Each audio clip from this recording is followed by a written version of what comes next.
Viele Menschen hören ständig das Wort Staking, aber verstehen eigentlich gar nicht, was es wirklich bedeutet. Kann man damit wirklich passives Einkommen verdienen? Ist es sicher? Und was passiert eigentlich technisch im Hintergrund? Genau das schauen wir uns heute an. Beginnen wir ganz einfach. Früher nutzte Ethereum sogenanntes Mining. Das funktionierte ähnlich wie bei Bitcoin. Große Computer mussten komplexe Rechenaufgaben lösen, um Transaktionen zu bestätigen. Doch Ethereum hat sein System verändert. Heute nutzt Ethereum etwas, das man nennt Proof of Stake. Und genau hier kommt Staking ins Spiel.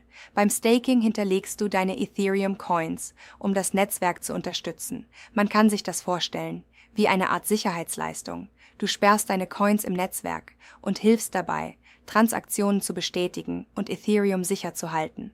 Als Belohnung bekommst du dafür neue Ethereum Coins. Das klingt erstmal kompliziert. Aber die Grundidee ist eigentlich simpel. Du unterstützt das Netzwerk und erhältst dafür Rewards. Früher brauchte man dafür spezielle Mining-Hardware. Heute reicht theoretisch schon Ethereum selbst. Das macht das System deutlich energieeffizienter. Und genau deshalb war die Umstellung auf Proof of Stake so wichtig. Aber wie funktioniert das technisch? Im Ethereum-Netzwerk gibt es sogenannte Validatoren. Diese Validatoren überprüfen neue Blöcke und Transaktionen. Um Validator zu werden, muss man Ethereum hinterlegen. Aktuell sind dafür 32 Ethereum nötig, wenn man selbst einen vollständigen Validator betreiben möchte.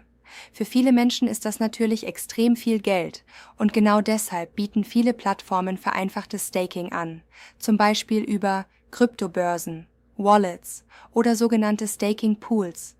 Dadurch können auch kleinere Anleger am Staking teilnehmen. Du musst also nicht unbedingt 32 Ethereum besitzen. Jetzt kommt aber ein wichtiger Punkt. Staking ist nicht risikofrei. Viele Menschen denken, ich stake einfach meine Coins und bekomme kostenlos Geld. Ganz so einfach ist es leider nicht, denn es gibt Risiken, zum Beispiel Plattformrisiken, technische Fehler oder starke Kursschwankungen. Denn selbst wenn du zusätzliche Ethereum erhältst, kann der Marktpreis gleichzeitig fallen. Außerdem solltest du vorsichtig sein, wem du deine Coins anvertraust. Im Kryptobereich gibt es leider auch Fake-Plattformen, Scams und unseriöse Anbieter. Deshalb gilt wie immer, erst verstehen, dann investieren. Warum finden trotzdem so viele Menschen Ethereum Staking interessant?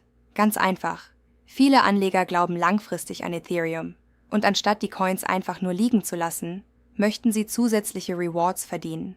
Manche vergleichen Staking deshalb sogar mit Zinsen im traditionellen Finanzsystem. Die große Vision hinter Ethereum ist übrigens viel größer. Ethereum will nicht nur digitales Geld sein, sondern die Grundlage für dezentrale Apps, digitale Finanzsysteme, NFTs und vieles mehr. Und Staking spielt dabei eine zentrale Rolle. Die wichtigste Sache, die du aus diesem Video mitnehmen solltest: Beim Staking unterstützt du das Netzwerk, indem du deine Coins hinterlegst. Als Belohnung erhältst du zusätzliche Ethereum Coins. Aber Rewards bedeuten niemals automatisch, dass es kein Risiko gibt.